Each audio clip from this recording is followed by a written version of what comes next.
So with me is Mark Coles today, and he was the head coach of the Pakistan women's team between 2017 and 2019. He's also made 6 List A appearances in New Zealand domestic cricket, and previously, before coaching Pakistan, he's coached in Australia and New Zealand for various domestic sides. So welcome along, Mark. Good to have you with us today. Oh, thank you very much for having me. It's lovely to be here, and nice to see that you're all fit and healthy. And assalamu alaikum. And I hope everyone's sub-tika with Ramadan wherever you are. There you go, a little bit for Acha. Nice. Impressive Urdu. So Thank you. So we'll get onto the questions that people want to hear about. The first one I'm going to ask is about the recent decision in the ICC Women's ODI Championship, where the points between Pakistan and India for that unplayed series was split. For you personally, that must be so frustrating and disappointing. You virtually saw Pakistan through that ICC Women's ODI Championship, and it was a significant decision because had all the points gone to Pakistan, 6 points for that unplayed series, you would have finished in the top 4, which would have been a phenomenal achievement. Just your reaction to that decision, and was it perhaps surprising for you, that decision? Look, I'm really disappointed for the girls and obviously the PCB in general, because that was our real opportunity, as you've quite rightly said, to qualify for the World Cup automatically without having to go through the qualifiers, which I just saw recently have been postponed. Yeah, we did. We worked really hard, and we had some fantastic series wins against the West Indies, and we were just reflecting recently. I think one of the girls posted this time last year we'd just drawn the series 1-1 in South Africa. And we were well aware then, when we took that point off South Africa in the last game, how crucial that could be if India decided that they weren't going to play us.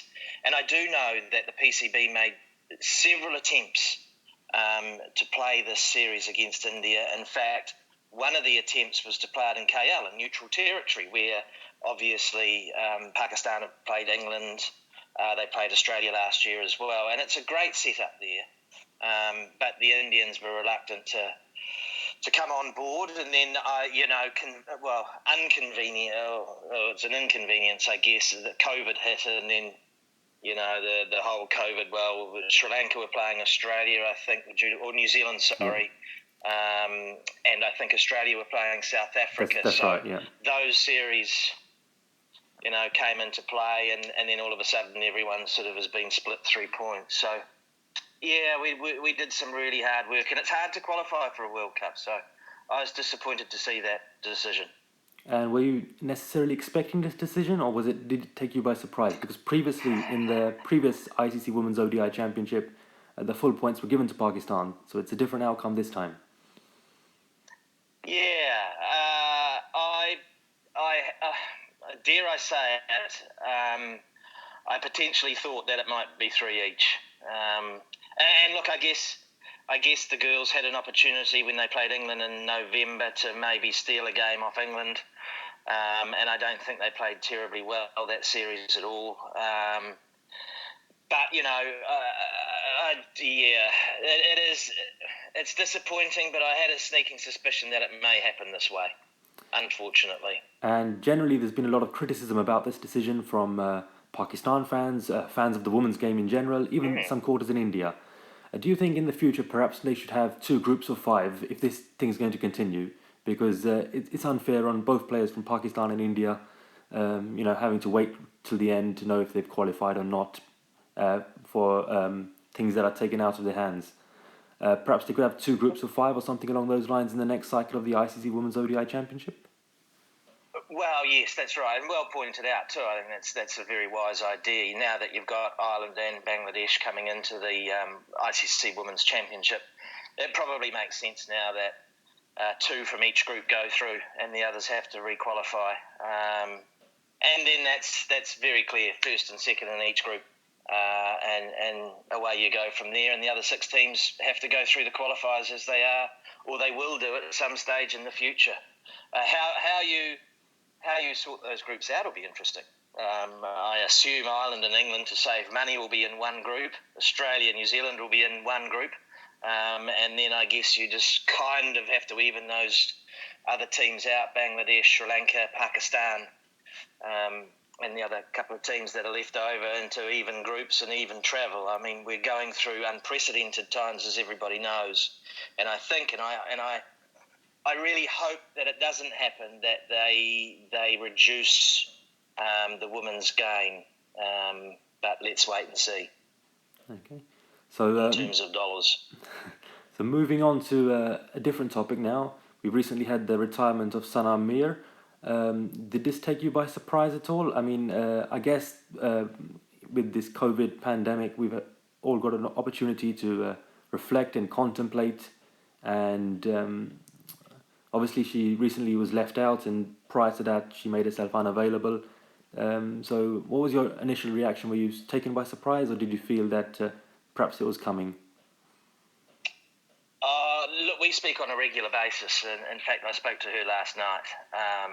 And so I'd had the heads up from her about a week before she tested. Well, she sent me a very cryptic message that I thought, that's interesting. So I just replied back, and she kind of had made that decision about a week earlier. And she actually rang me on the day and said, I just wanted to let you know that I'm calling it quits today. And she'd organised a media release. So it didn't take me by surprise. I'd seen her when in early March, she was actually over here for the World Cup. So we went up and saw her, and she didn't seem as enthusiastic as she once was to play. And I think she kind of knew that her star may be just waning a little bit, and that the timing was right. And as I've said before, unselfishly just retires when Ramadan's on, and now she's concentrating really hard with that. I don't think she's done any media at all. She just wants it all just to sort of just slowly go away, and that's probably a credit to the person that she is and the player that she was. And is this a retirement, perhaps you can give the answer for this one, is it for all professional cricket, for example, the domestic leagues, or is it just for the international Pakistan? She's retired from international cricket. She will play for her bank, ZTBL, in Pakistan, so she'll still carry on there. She feels, and I completely agree with her, she feels that she still can give back to the younger players coming through. Right. And I think ZTBL have been very good to her right throughout the years, so I think she feels that she wants to give back to them as well, which, again, that's the nature of the person, isn't it? And surely there'll be opportunities coming her way in terms of domestic leagues around the world. For example, the 100 in England, potentially the Big Bash in Australia. Obviously, they've started something in the IPL, but Pakistan players, it's unlikely they're going to get the permission to go over there. But it'd be good to see her get those opportunities, because she hasn't experienced the franchise circuit yet. No, I'm not sure whether she wants to go down. I know that she does a lot with an organisation called Fairbreak, which is based in Australia, and that's why she was also over here playing in those games. It would be nice to see her there, but I'm not sure. I don't know. Maybe commentating. I think she's very keen on that, and she did a little bit with the PSL. Bit of punditry, And apparently, from what I hear, it was very popular. Yeah. And she would be very good at it. Very good at analysing things and understanding, the game and how it's all going to unfold. So maybe she's chasing something along those. There you go. That could be an exclusive. Maybe she's chasing something along those lines of the media world, which she'll be great at. Yeah, you've answered my next question. My next question was what she's perhaps looking to get into now that she's packed up, and perhaps she had some sort of indication and it's good to know that she's staying in the game in some capacity. Yes, I think she seems very keen on that. And as I said, she'd give it a great insight. And female cricket, let's hope, as I said before, it still keeps that. Now, after that wonderful T20 World Cup, that momentum keeps moving forward. And she'd be a wonderful women's commentator with, the likes of Lisa Stalaker and Julia Price, and to have Sana Mir on board would be fantastic, I think, in the commentary box. So we could see her behind a mic in New Zealand next year. potentially. Yeah. Look, I know that she really enjoyed her time on the Gold Coast, and we're on the Sunshine Coast, so it was so good to be able to travel and see her. And she was very excited, and we were all very excited to see her as well. But she hasn't lost that sparkle in her eye, that's for sure. Still was telling me what to do. So, as usual. So we touched on leagues around the world, and it was good recently to see Nidadar get an opportunity in the Women's Big Bash, and we just hope that this is the start of more Pakistan players getting opportunities in, obviously not India, but not the Kia Super League, the 100 in England now, and the Women's Big Bash in Australia, and any other leagues that crop up around the world. Yes, I think we're all very proud of her, to see her in the lime green, and she didn't really have to change the colours too much in terms of the playing uniform. But I think she did all right for her first season. She took a few wickets, perhaps not as many runs as she could have got, but she had a couple of innings there where she just looked like she was getting going.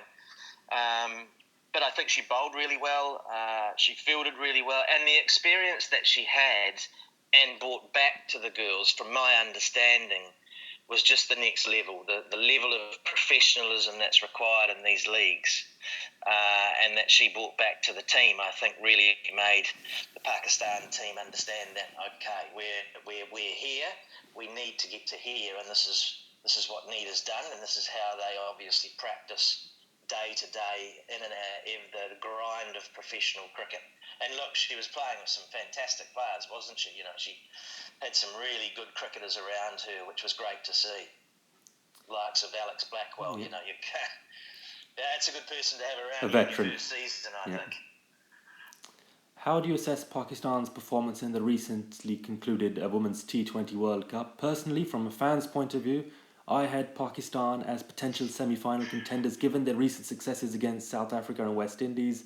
Very promising start against the West Indies. They were always going to be up against it against England, I suppose, but a tight game against South Africa, but really interesting game against Thailand, and perhaps they got out of jail there. I'm a bit like you. I'm a little bit mixed about it. I had high hopes, and we'd built such a really strong, confident group, I felt, that leading into that, and that's, I guess, going back a little step, that's why it was time for me to leave. I just thought we were really in a really good place, and I needed to get home to my family, But we'll move forward. I was worried in the warm-up games when we lost to Bangladesh. That, to me, rang an alarm bell when they lost in the warm-up game. And even though it's only a warm-up game, you've got to try and get some momentum going into the T20 World Cup. They beat the West Indies. Look, I think the West Indies are really a shadow of what they were 12 months ago, 13 months ago. And in the end, the West Indies struggled to beat Thailand. Really, I think they got 75 and 17 overs, or whatever it was. So, yes, it was a good performance, but the rest of the performances were below par, and I'm sure they were pretty disappointed with the way that they performed. I thought the fielding dropped away. I thought there were a couple of mistakes tactically I didn't quite understand, particularly against South Africa. Sidra Nawaz comes in at 42 kilos. You've got Urim Javid, who had smashed the South Africans around, 6 months prior, sitting there twiddling their thumbs. That didn't make any sense to me at all. I was screaming, where's Urim? And I honestly thought that there was a bit of a mistake. And at one stage there, I thought even Dane van Niekerk had gone over to the Pakistan box and said, whoa, that girl there, she's going to win you the game. Put that girl off, bring that girl on, But so that was mystifying, and it was too late by the time Urim had come out, and Nalia was starting to swing as well. But it was all just too late. Too many balls had been used up by the time, and I think they lost by 17, wasn't it, in the end? Yep. And for you? So yeah, disappointing. And for you personally, did you attend any games? Not necessarily Pakistan games, but as the tournament was in Australia, did you manage to get down to any games? No, I didn't, because I was we were still in New Zealand at that stage, making our way over. So we just arrived basically at the semi-final time over here. But I was watching on TV. I watched nearly every single game of every single team. So just a little bit frustrating. So it's back to the drawing boards now. They've got the qualifiers coming up whenever that may be. As I said, I saw them just cancel that the other day. Postpone, yeah. I also came across that news. I'm interested, when you were coach of the Pakistan women's team, I guess this is a question that's asked of all overseas coaches in the subcontinent, perhaps more so in Pakistan. Was there a language barrier at all that you had to encounter? There were with some players, but I was very, very lucky. I had Sana, who speaks very good English, and I had Jamal Hussain, who played a lot of county cricket in the UK, and he spoke really good Urdu and understood Urdu and also English. So any messages that I needed relayed were pretty well relayed by both Sana and Jamal. And we always used to make sure, I guess it was really important that the girls got the message from Sana and they got it from Jamal, just in case there was a little bit of misinterpretation, because Jamal had spent so much time in the UK. That's good to hear. So people there to help you, like Sana and Jamal, yeah. So it was good. It was good. Now, one thing that I'm personally excited about in the women's game is the Commonwealth Games coming up in 2022 in Birmingham. Not just because it's happening in the UK, but I think it's going to be huge for the profile of women's cricket. And towards the end of your tenure with Pakistan, did you discuss that with the girls, and were they excited about the prospect of playing in the Commonwealth Games? It had only just come through, so that the announcement had been made that they were going to head to the Commonwealth Games. We briefly touched on it, but we were probably more concerned about what was coming up for them, which was this T20 World Cup. Their focus will obviously start to change towards that very soon. And when cricket gets up and running, this ICC Championship is going to be very important as well. With the two added teams, it makes that championship really exciting now, and it's starting to mirror what the men are doing in that series, in their Test Championship and ODI Championship, etc. So I think that's going to be really exciting. So we briefly touched on it, but look, I think it's something that they can look forward to in 2022. And again, they've got a chance, haven't they? Everyone's got a chance. It's going to be hard. They're going to have to work really hard, but there's a chance that they can bring home a medal. And just as a general point, how good will it be for the profile of cricket, and specifically women's cricket, to have the sport played in the Commonwealth Games? Oh, huge.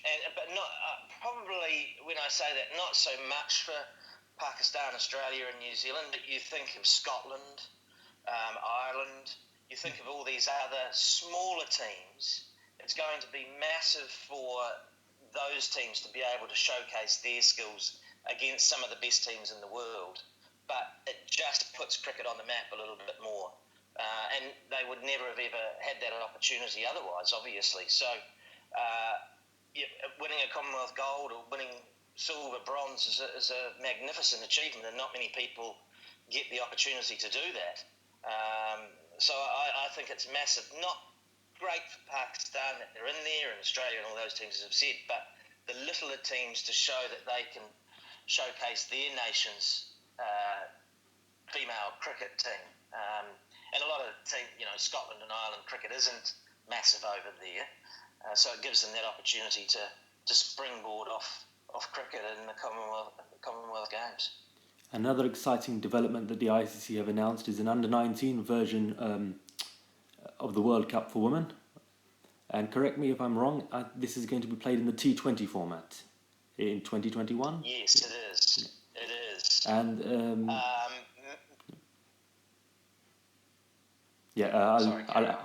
I'll just. How good is that going to be for the development of the next generation coming through, to have that exposure of playing a world tournament in front of a television audience and testing themselves up against the best players in their age group? it's huge for the game, and you see what soccer does. They've got all the age groups covered, and this gives young ladies an opportunity to be able to choose now, particularly again Pakistan, Bangladesh, Sri Lanka. It enables them to start developing their younger players, which we've never had that ability to be able to do. We sort of just chose them from domestic cricket. There wasn't really an under-19 competition, particularly in Pakistan. So all of a sudden, we were picking girls that were 17 and 18 and popping them straight into international women's cricket against Perry and Lanning and going, good luck, we're here for you, but, it's going to be tough. So at least it gives them that opportunity to develop their skills. And I know when I first took over, Mr. Sethi was involved as the chairman, and he said to me, what do you think we're missing? And I said, well, you're missing one thing, you're missing an 18. You can't pick girls here that are playing for ZTBL or State Bank or whoever it might be, and then go up there, just as I said, the jump is too big, far too big. And they don't do it with the men, so you need some sort of A team. Anyway, that's developed a little bit. I think the girls have played an A series in Sri Lanka recently or late last year. So the under-19 just brings another little bit of a base to build from, and I think it's really important for those teams. Again, you're going to be looking at Australia, England, they're going to be very strong. And hopefully Pakistan can pit their skills against these young ladies. So, based on your tenure with Pakistan, your 2-year tenure, what was the one, you say, highlight for you? I guess you had quite a few. I'm thinking of the ODI win against New Zealand. I'm thinking of that tour of South Africa. Yes. The series win over the West Indies. The series win over the West Indies. Perhaps the victory over Ireland in the Women's World T20. I mean, I'm just listing out 3 or 4 there. Yeah, that was all right, I suppose. Look, you know what? I think the biggest thrill that I had was that we had a group of girls in 2017, as you know, who were down on confidence. Sana was threatening to say, I've had enough, this is ridiculous. And we pulled them together with the help of, not me, with the help, I only played a small part, they played the biggest part. We pulled them together into a team that I think was respected across the board. And I know even when we played Australia and KL and we got beaten by the best team in the world, and this is probably it, there's 2 highlights for me. Matthew Mott coming to me and saying, mate, these girls are a really good little team. They've got respect from our girls. We've been pushed during times of these 50-over games, and we've had to work really hard to get back into the game. So that was a really thrilling moment for me. And I guess the second thing is 2 things, I guess. Seeing Nida Dar play in the Big Bash was a big thing for me, because I think that showed for the first time that, hey, these Pakistan girls are good players and we need them in the best competition in the world. So that's a highlight. And I suppose, Sana reaching number 1 is a highlight as well. We forget about that. She was the number 1 bowler in the world. And the third thing is that, as I said, the girls gained respect from all those teams. Australia, New Zealand, the West Indies, South Africa, and may have lost a little bit against England. But the 4 big nations, they all gained that respect. So we talked a lot about that. How do you want to be, if you're sitting in the dressing room next door, how do you want them to talk about you as a team? Gee, that was tough. We won, but they played really well. They're a good little side, and in a couple of days' time when we play them, we're going to have to play really well to win. And that's how we wanted to be and how we wanted to be perceived by other teams. Now, this is a question I feel strongly about. It's slightly long-winded, but I just wanted to get it out there. I've recently, not recently, but in 2017 I read the book Wounded Tiger, and there was a chapter dedicated about the development of women's cricket in Pakistan and its roots. and the role that the Khan sisters played in that. And I was really impressed and touched by their contribution in terms of funding everything themselves and recruiting players and even having to encounter court cases and death threats. Is enough being done to make them feel part of the system? Because obviously they packed up once the ICC merger happened because they didn't feel PCB supported them enough, and they didn't feel that PCB was on their side. Could they? Sadly, Charmine's no longer with us. She passed away in 2018. But could more be done to make them feel part of the system and recognise and respect and honour their contribution and their sacrifices? I'm thinking of inviting them to camps, inviting them to games. It just feels that they're lost in the wilderness somewhat. And for you as a coach, are players aware of their roots and the work that generations in the past have done, such as the Khan sisters, to provide them with the opportunities they have today? Well, I never got to meet either of them. Obviously, Charmine passed away in 2018, and we talked about her, and Sana talked about her a lot. And Bismail was also involved as well. I think at the same time they might have played together. Bismail would have been very young. I'm very similar in my thoughts with you. I don't think, and New Zealand do this. New Zealand are very similar in their sports people. They don't do enough for their former players. They don't recognise their former players enough. You sort of play for Pakistan, and then that's almost it, particularly in the women's game. And I don't know where Sana will fit into the PCB. If she was in Australia, she would be in the Hall of Fame in Australia tomorrow, you know. And so would the two sisters. They would have been in the Hall of Fame 10 years ago, probably. So I don't. It's something that struck me, and we talked a little bit about. We talked a lot about. You're only in the jersey for a very short amount of time. You can be injured. Your playing career can go for maybe 10 to 12 years at most. I think Sana's might have gone 15, probably because the base wasn't very big back then. So we talked about respecting the past and also leaving it in a better place for the future. So when you put on the jersey, you need to make sure you're respecting the past, you're looking after it, and when you leave, it's in a better place than when you started. And I feel really, I'm like you, I'm a traditionalist. I feel really strongly that I don't think the two sisters, and there are more people too that have contributed to the game, a lot more former players that aren't being recognised perhaps as well as they could be. I'm hopeful that with Wazim Khan on board, that will start to change a little bit. And we will see the development. As I've written about it, I think we should see, you know, the Sanamir enclosure. You know, there's an enclosure for nearly every former ex-male player. Let's start having an enclosure for some of the female players that have contributed to the game of cricket in Pakistan and got it to where it is at the moment. Sana played a small part, but the two sisters played an even bigger part at the start, and others as well. So I hope that answers your question, but I'm with you. We do the same in New Zealand. We just don't. Martin Crowe, you know, we're going off on a tangent. He was, we call it tall poppy. Once he got really good, people wanted to knock him down all the time. Ross Taylor suffers. He gets it too. Ross Taylor gets a couple of noughts, they want to throw him out of the team. Like, whoa. He's allowed to fail, you know.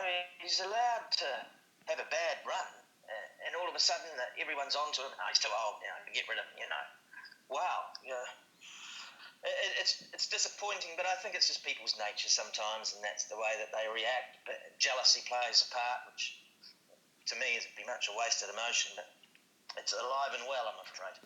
And another name I have to mention here is Kiran Baloch, who holds the highest individual score in women's Test cricket, and she was also one of the early pioneers and trailblazers for Pakistan women's cricket, along with the Khan sisters.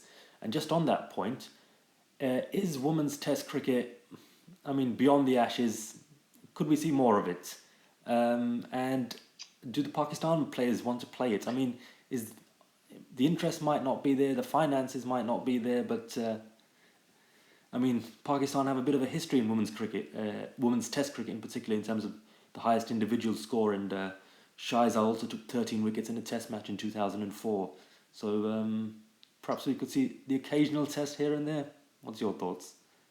Well, I'd love to. And when we were in camp, I said to the girls, at one stage I wanted them to play, I just needed them to bat for longer. So I said, we're going to play a 2-day game. Sana came up to me and she said, I've never, ever played a 2-day game, no. Ever. Wow. I said, what? She said, I've never played a 2-day game. She said, I'm really excited. We adjusted the rules to be sort of 1-day rules, but over 2 days. So you could have two innings every, and the girls really loved it. They thought it was great because it was something different. So, in answer to your question, I would love to see, wouldn't it be great, for the two countries to have Test cricket, women's Test cricket, India versus Pakistan. Yeah. Wow. How good. India versus Australia, like the Pakistan versus Australia, India versus Australia, New Zealand. I don't, with the current pandemic, as we know, finances are tight, but there was a whisper before the pandemic that can other countries play Test cricket and give it a go? And, can it be a 4-day test? Is that possible? But now maybe those thought processes have gone back a bit. But in answer to your question, I'd love to. I'd love to see it happen. And, we sort of had our own little test match inter-squad, and the girls responded really well to it. They were exhausted at the end of the 2 days because they'd never done it. They either played 20 overs and 50 overs, and that was it. We were making them play 80 in a day, 80 overs in a day. But they really, really enjoyed it, and I was really pleased with them because they took hold of it and they took ownership of it and said, this is fantastic, we want more of it. So, and it worked out well, when the 2 times that we did it, we actually did pretty well overseas. So that was probably not a good bit. Yeah, I find it staggering that Susie Bates has never played a Test match, and given the rivalry between New Zealand and Australia, surely that's something that can be arranged. Yeah. Yeah, Sophie Devine wouldn't have either. No, she wouldn't have either. None of those girls would have played Test cricket, and I think they're all dying to get that black cap, that Australian baggy. Well, the Australians have it and the English have it, but again, get the green cap of Pakistan on. How good. It just smells different to those normal 1-day caps, doesn't it? It's got that different, just a different feel to it. Yeah. I'd love to see it. Yeah. It was interesting. Recently, Ireland played their inaugural test against Pakistan, and there was a lot of talk that Ireland had played Pakistan previously in women's cricket, and it wasn't the first test that Ireland and Pakistan were meeting in as such. So that's when there was a bit of talk around. Was that in 2004? I think it was 2000. 2004 Ireland, Pakistan? It was 2000 if I recall. Yeah, 2000, yeah. Oh, okay. I think... Yeah, well, look, I just think it's a great idea. Yeah, I think it was one of the Joyce sisters. She's got lots of wickets. Was it Isabel? Yeah. One of the Joyce sisters, Yes, that's... Yeah. Fine cricketers they were. And recently we've seen Pakistan host England in Malaysia. I found that a bit disappointing after the successes of hosting West Indies and Bangladesh, that all the games were played exclusively in Malaysia. And I think perhaps even the outcome of that series could have been different if they had a couple of games in Pakistan, even 1 or 2 T20s on the way back. Do you think more could have been done, at least from the ECB, to help out Pakistan in that situation? Because it's not like they hadn't hosted any international cricket that year. They'd hosted West Indies and Bangladesh successfully. I was disappointed that the ECB, played all their games in Malaysia. Yes, it was a little disappointing, and I know that they had made that decision probably, I think it was August, might have even been July, August. They'd said, look, we're not coming. Yeah, I know that Wasim Khan tried really hard to get the T20s there, but in the end they just said, look, we're not prepared to take the risk at this particular stage. And we just wanted, I think the travel for them as well was an issue because they were going on to the T20 World Cup, obviously, and they just felt that at that particular stage that the travel would have been too much, and they wanted to get their girls home, and etc. etc. There were some circumstances involved in it, but it would have been great to see them. And again, it just opens up the door for Pakistan to showcase what they have. And I think the crowds would have been fantastic. I know the crowds for the West Indies series that we had, even though it was pretty secure, there were 5,000 to 6,000 people there. So for England, you probably could double it. Security was pretty good, I can tell you that. Boy, there were almost more security than players and staff. But a little bit disappointing. And what would have happened in the ICC Women's ODI Championship if Pakistan didn't want to host them at a neutral venue? I mean, what would have happened with regards to points in that situation? I'm just interested to know. Well, I think England would have got 6 points. Okay, right. Not that it made any difference. They got. What did they get? 5 anyway. Okay, the last one because it rained, I think. Yeah. But I'm sure they would have been awarded 6 points for a Pakistan default. Right. So if Pakistan can't host at home, they virtually have to host at a neutral venue. Yes. Yeah. Okay. Yes. Once England had said no, then Pakistan were pretty much forced into trying to play England in a neutral venue. And look, I wasn't involved in that series, obviously, but I know that there was a lot of positivity around that. And we were very comfortable that we were talking in July, August, that we could take a game off England. We were pretty confident that we could, but, they didn't go near them really in the end. It was a very one-sided series, I thought. And for fans and followers of Pakistan women's cricket now, we've seen Pakistan participate in all 7 T20 World Cups. We've seen them participate now in 4 50-over World Cups. Is it realistic and fair now to start expecting them to deliver and reach semi-finals, which they haven't achieved yet in a global event? Is that realistic and fair? Now we are beyond that stage. I honestly think it's very fair. And this World Cup, that's why this World Cup is very disappointing, because they were in, as you quite rightly said, they were in a pool where they'd beaten South Africa, beaten the West Indies. Thailand, you would have expected a better performance. I thought that was a very sad way to end the T20 World Cup. And as you said, they probably got out of jail there because it rained.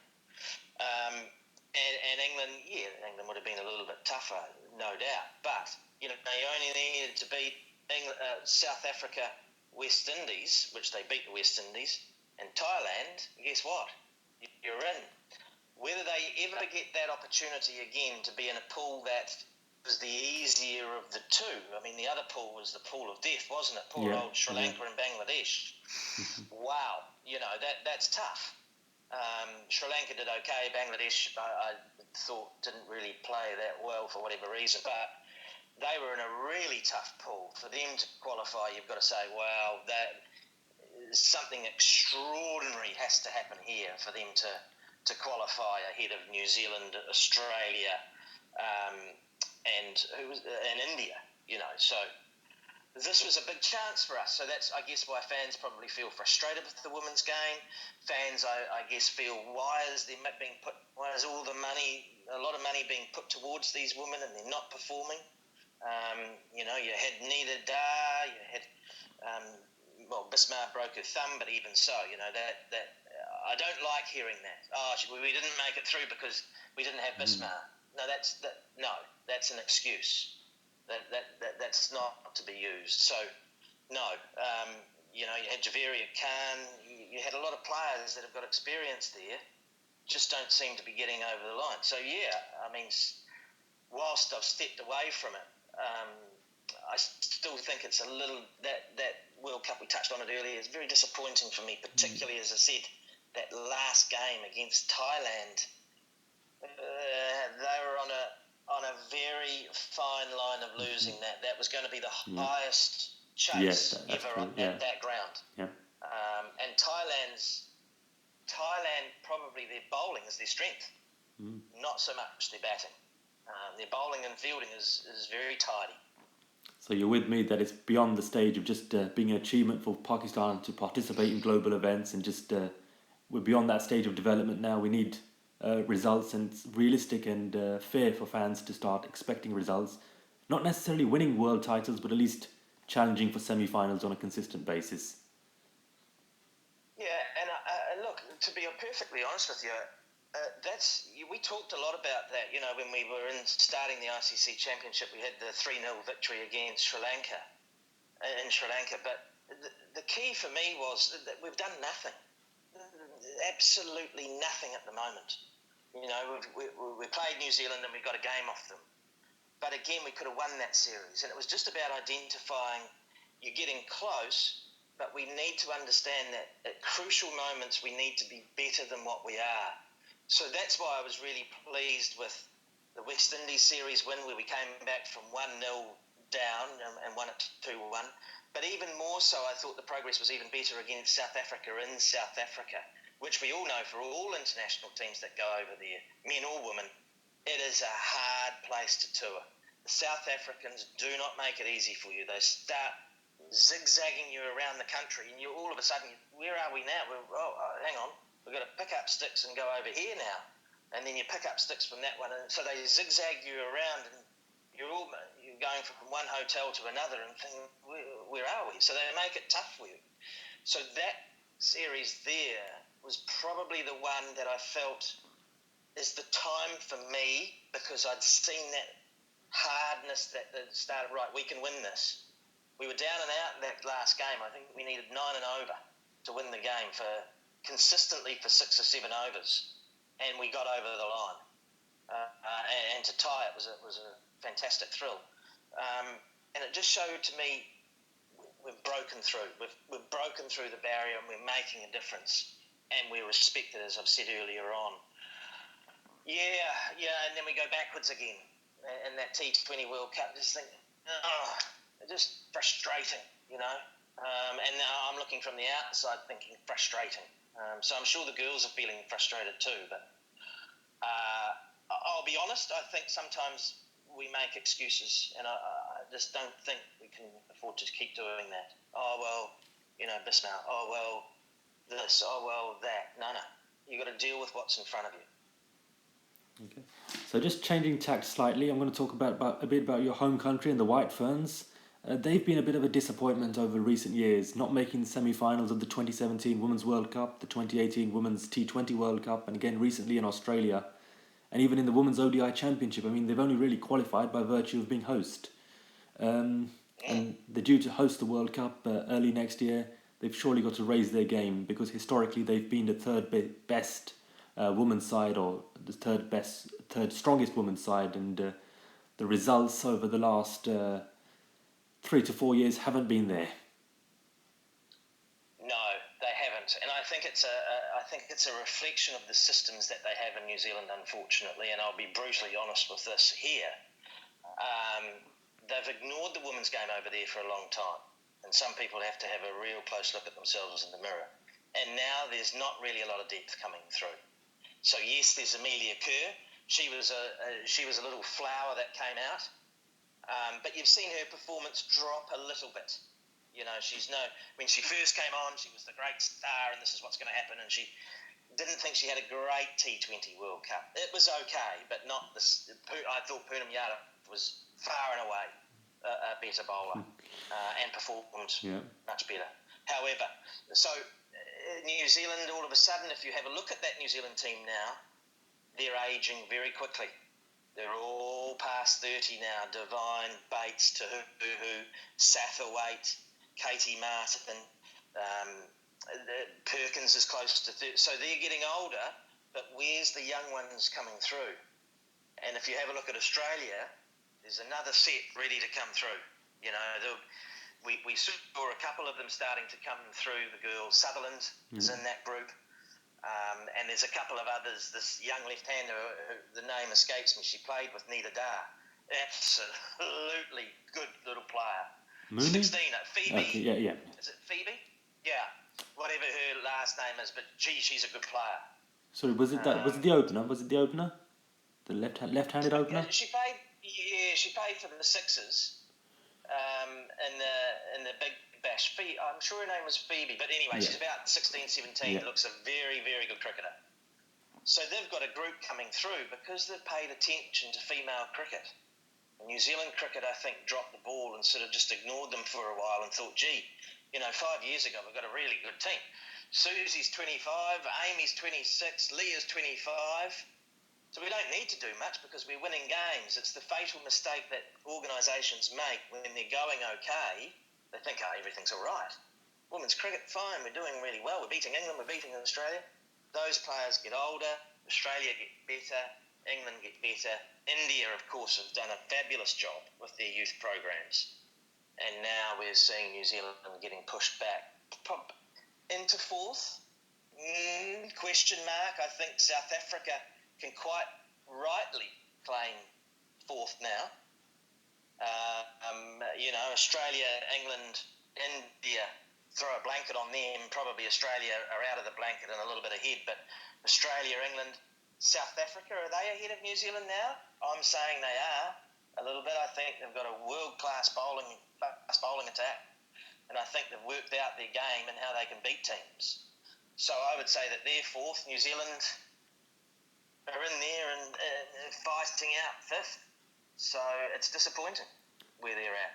Yep. And their team really relies on two people, and Amelia, if she goes okay, Sophie and Susie get the runs, they're in the picture. Amelia gets a few wickets, they're okay, and I'm not being, Kasparik's had some great performances, but you'd back yourself, wouldn't you?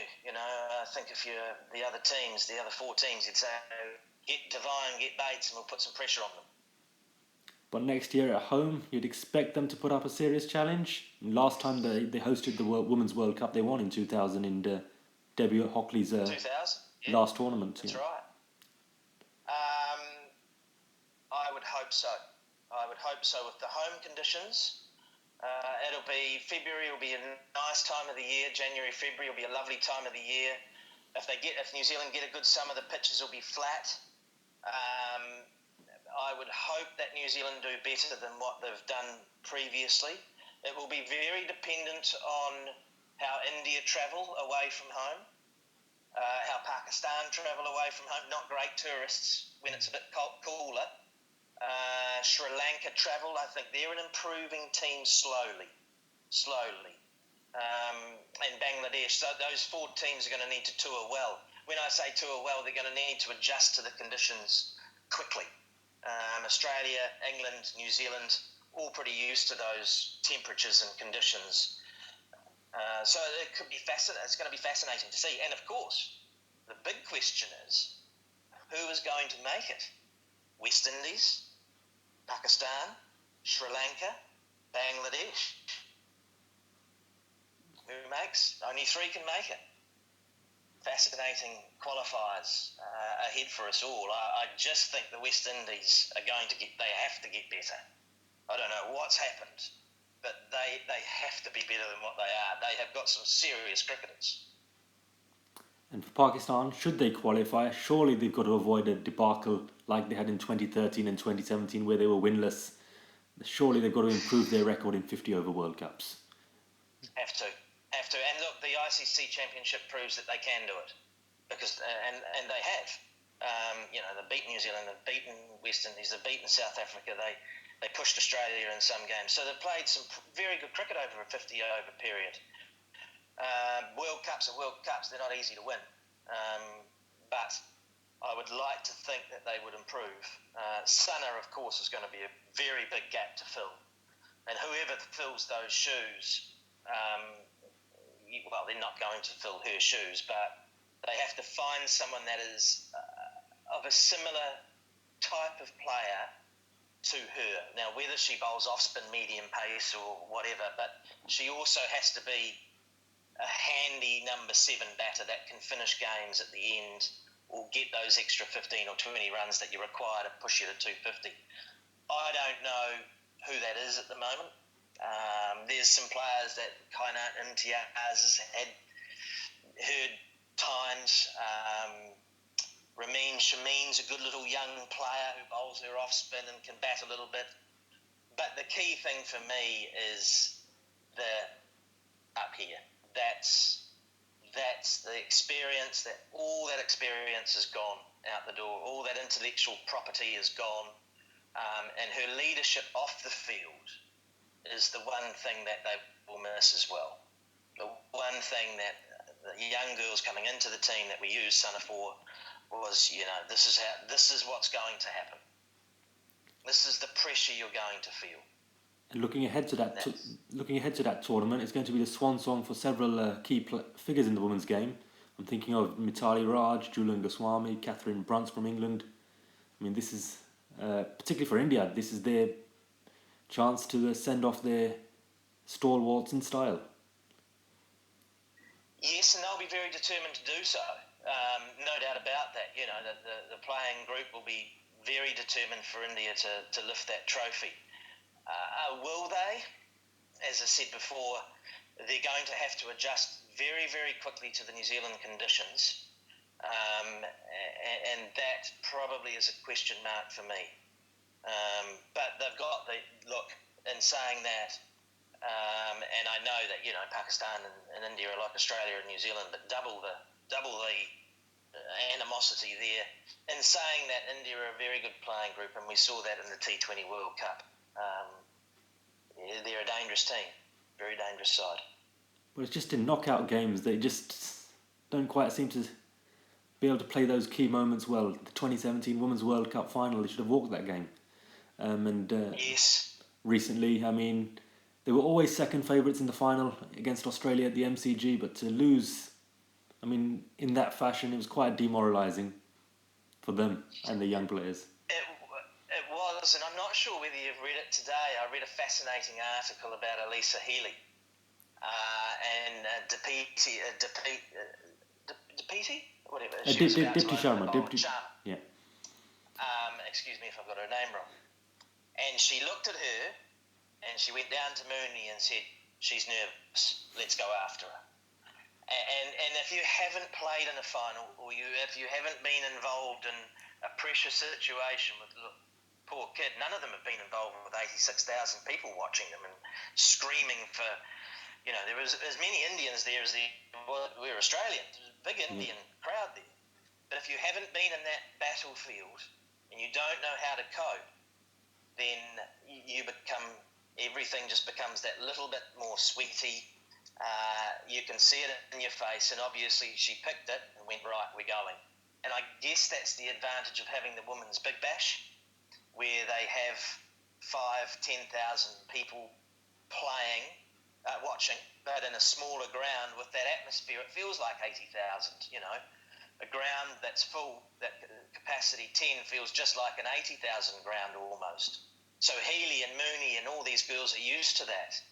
And so that probably gave them that distinct advantage over India in that final, where India just looked like they froze. Again, same situation probably when they played the 2017 ODI final at Lord's, where the Indian girls froze. The advantage that they have, that some of these girls now have been involved in that twice.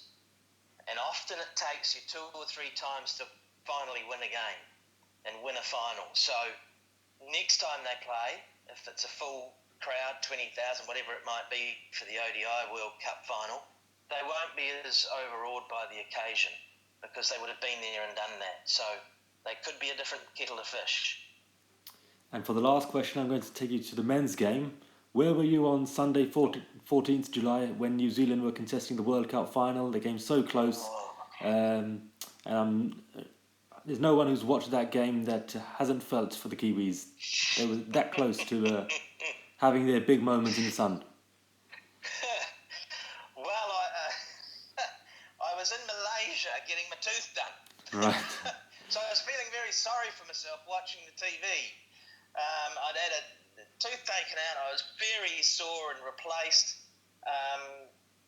And I was watching this all unfold with a sore tooth, so I couldn't really yell at the TV screen because my tooth was so sore, my mouth was swollen. But, I mean, what a wonderful, wonderful advertisement for the game.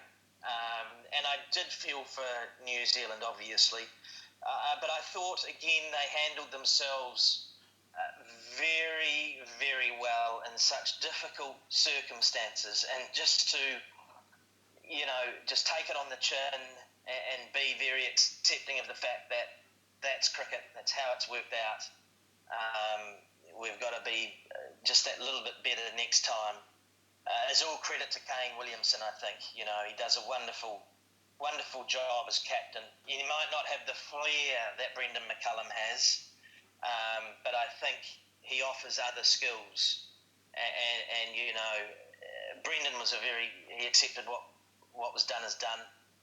Kane's just got that really nice, gentle feel to him, and I thought he handled it really well, and I felt terribly sorry for the guys. They did so well, and to get that close was just so gut-wrenching for them.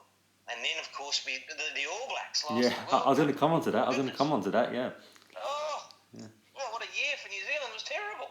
I saw a photo. But we won the netball. Yes. You guys, the next week, yeah. Pakistanis don't even know what netball is. Netball? What's that? Yeah. Similar. We won that. Similar with rugby as well. I saw a photo on Twitter. Grant Bradburn, yourself, and the physio for the Pakistan men's team. His name just escapes me. Cliffy. Yes. You were watching Cliff. Big Cliff. Was it the New Zealand South Africa World Cup game, the rugby? It's together in Lahore. Yeah, we went and watched rugby. Yes. In Lahore, of all places. Yeah. Yes, we had a great. Well, he was South African, obviously, Big Cliffy. I mean, he's built like a rugby player. Yeah. So we had to be pretty careful that whilst we were beating them in that particular game, we he's much bigger than us. So we were very polite when we were beating them. But that's a great memory. You talk about highlights. That's a fantastic highlight to be watching the All Blacks playing South Africa in Lahore, where most people out of the 225 million people about rugby, I'm sorry to say. So it was great, fantastic. I'd love to go back at some stage. It'd have been good if you could have had Mickey Arthur or Grant Luden. Then it would have been two apiece, South Africa and New Zealand. Yes. Well, and Flowers from Zimbabwe, so he sort of sits in the middle there. I was actually, funnily enough, I was speaking to him today. They're both stuck in Sri Lanka, Mickey and Grant. So they're in lockdown and have been for the last 4 or 5 weeks in Sri Lanka. So I think they're waiting for the doors to open of Sri Lanka so they can start doing some coaching again, which they're beside themselves, as you can imagine. And talking of Mickey Arthur, he's recently got up and running with a Twitter account. Are we going to see you on Twitter soon? Oh, no. Is he on Twitter? Yes, just recently he's up and running on Twitter, yes. Is he? What's he under? I've got to try and find that. Maybe I should join. Yeah. Goodness, that'll be. I must go and have a look. I'll try and find a Twitter account or something and see what I can do. Is it funny? Is it good? What's he saying? Just appreciating the fitness exercises that the Sri Lankan players are going through, answering some questions from the fans, which is good. Is he? Yes. Okay. Engaging. Maybe I will get Twitter. I've got Instagram, but my daughter runs it. Okay. I've got no idea, Abdullah, on these TikTok and Instagram and things. It's way beyond my years. So my older daughter Amelia runs that for me. So I don't think it's very good. Sometimes I'm getting good at it, but most of the time I say, "Can you just write this for me?" But it's getting expensive now because she said, "Well, I will, but now you need to pay me to do it." So I think, oh no, maybe I'll just try. Who knows? Okay.